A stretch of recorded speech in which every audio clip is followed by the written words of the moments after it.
Welcome to Author. My name is Sven Michael Davison, and today I have a continuation with Cherie Kephart where she talks about what's next, writing reference books to support a few minor adjustments, and also gives advice to authors like you. So take it away. You mentioned you're going to write, you have obviously more books in mind, sort of. I do. Not exactly the same subject, but enhancing what you were talking about. Yeah. So are they more sort of how-to type of books, or? Yeah, a little bit. So the memoir is the story. The story of, it reads like a novel, it's immersive, it, like very first day in the shower, collapse all the way, doesn't release you to the last page, like of what's the journey. And I get a lot of people asking, well, what did you do to heal? Because I don't talk about specifics. You get a lot of information in the book, but people want to know, who are going through something like me, like what are the specifics? So I decided to write companion books to the memoir. So they're all nonfiction. The first one is called The Healing 100. So people say, well, what did you do to heal? And I say, well, it wasn't just one thing, it was 100.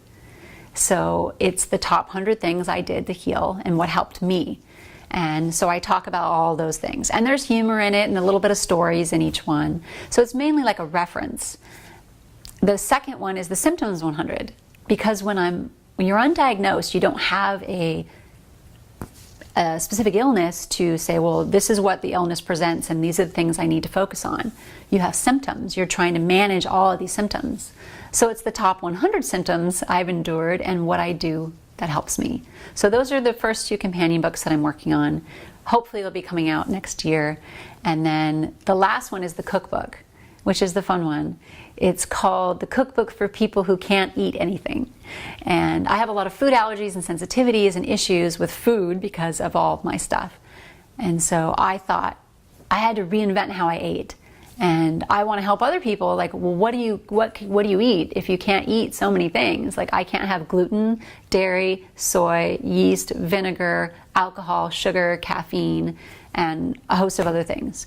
And so, well, what do I eat? So this cookbook is these simple, clean, delicious recipes, and each one has a fun fact, some nutrition, and there's humor in it too. So there's even going to be like an empty plate on the cover, like so. So those are all the kind of go with the memoir. And then one day, when I'm done with all that, I'll get to some fun fiction writing. But for now, I really believe that I want to share everything I went through, and with the memoir, and then everything I did to heal. So everybody has the full story. The recipes that are going to be in this book, are these ones you invented? Are these ones you found? Okay. Yeah. Wow. Yeah. So you're a cook too? Yeah, I like to think so. I've always loved cooking, but when you take away all these fun ingredients like sugar or gluten, dairy, it's like I had to reinvent how I cook. So just like I had to reinvent how I lived, like my kitchen and everything I do is so different. And so, but I knew there had to be a way to have flavorful, healthy stuff. And I cook for people like all the time, and they love my food, and it has none of that bad stuff in it. So I boast about what's not in my recipes, not what's in it. So it's just simple, clean things.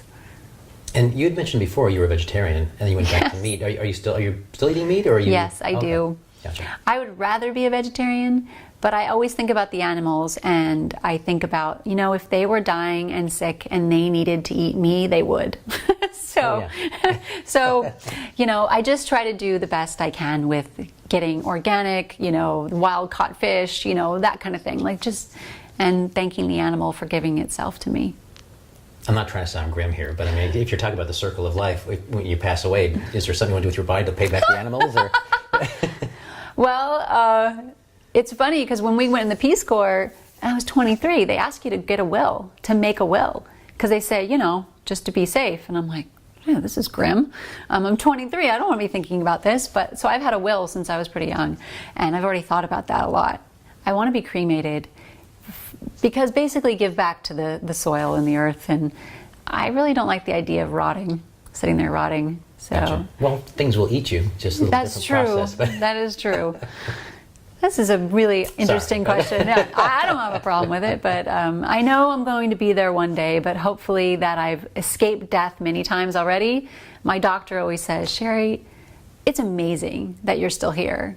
And so I figure if I was meant to die, I would have, so I'm good. Yeah, no, 50, 60, 70 more years, knock on wood. Easily. Yeah. You'll be fine. Yeah, I'm good. One of the things I would say most for authors is be willing to be, like I said before, be vulnerable, but also transformation. So when we write, we expect our characters to transform. They have to change by the end of the story, right? Mm-hmm. You as a writer need to change as well. So if at the end of your book, and at the end of the editing process, and at the end of the publication process, which are long, when you get to the point where you're going to publish your book, if you don't feel that you could have written it better and that you'd want to change some things, then you weren't paying attention. I believe we should transform as writers too. We're always improving and getting better. So continually to have that beginner's mind and always be open to learning and growing your writing and growing your process. Because right now, if I wrote this memoir, oh my gosh, it'd be so different. But this is what I have, and that was what was needed at the time, and now I'm moving on. So just keep trying to transform yourself as well as you transform your characters. Well, because of that, that's the reason why I don't like to read my own writing, because every time I open up a book, I'm like, yeah, I would not write this anymore. But. Exactly. Yeah. So I guess that comes back, though. I mean, I always hear about, your projects are really more just, abandoned rather than, finished. I mean, yeah. You must feel that way, because at some point you just feel like, okay, I have to abandon this and just work on something else because I could work on this forever. Yeah, so. You do. And that comes to another point I like to make about perfectionism. I was an A-type personality, always cheated on perfectionism, wanting to do things perfect. Well, with a book, there's a very few people in the universe, like maybe the 1%, that are just gifted, brilliant writers from birth. That's just who they are. I think the rest of us need to work a little bit at it. And at some... Or a lot. Or a lot, right? Or a lot. But I think there's always that point where we need to go, you know what? It's good enough.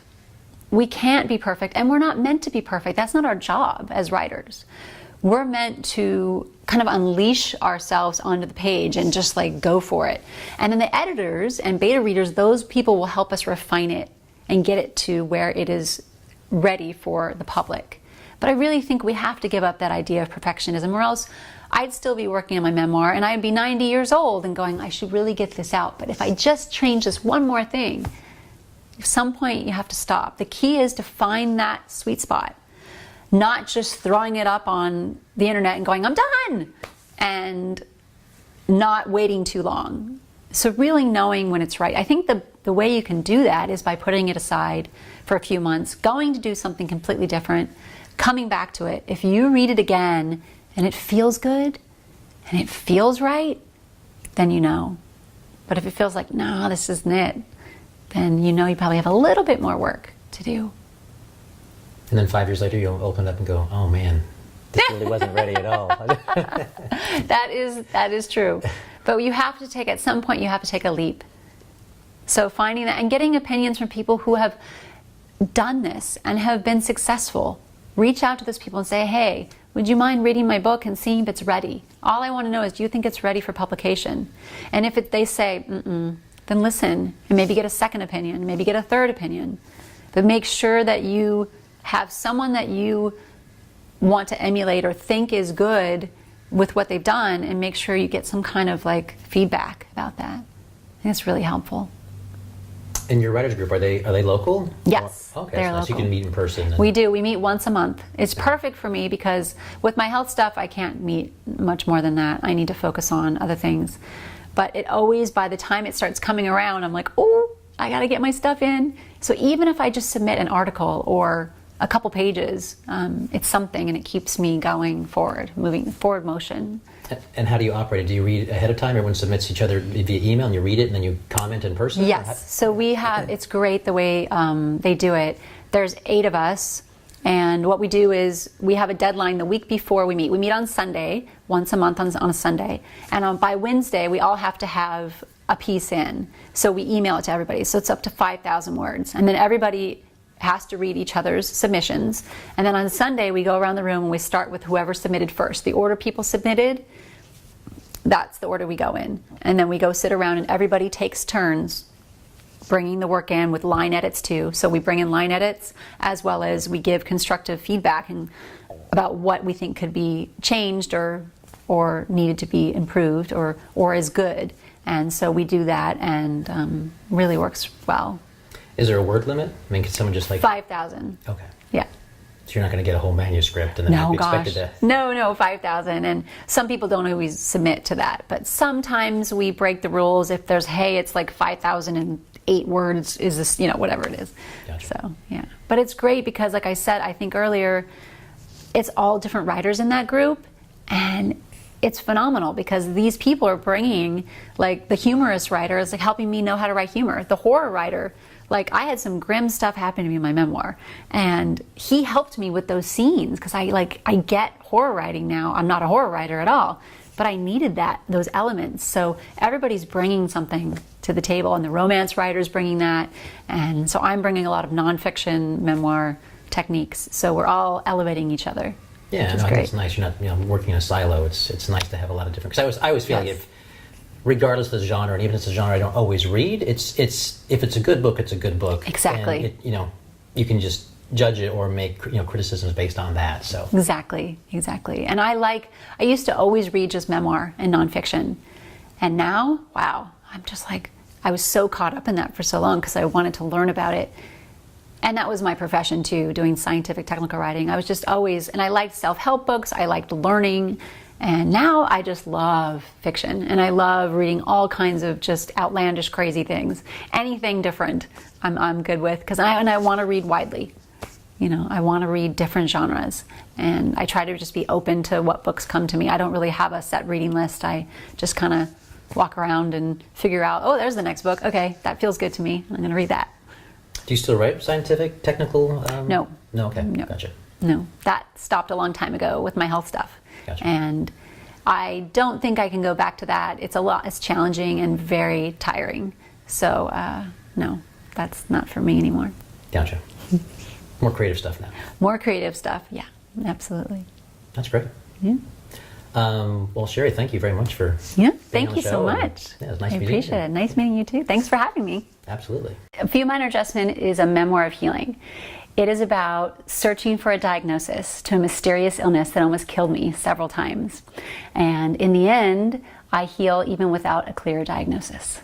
So it's giving hope and inspiration to people who are suffering from a mysterious illness, and they go along the journey with me from Africa when I first got sick, all around the world, back to California, and going from doctor to doctor, doing experimental treatments, and trying to find what's wrong with me. And I was dying and I didn't know why. Please subscribe so my dad can make more videos like this. Thank you.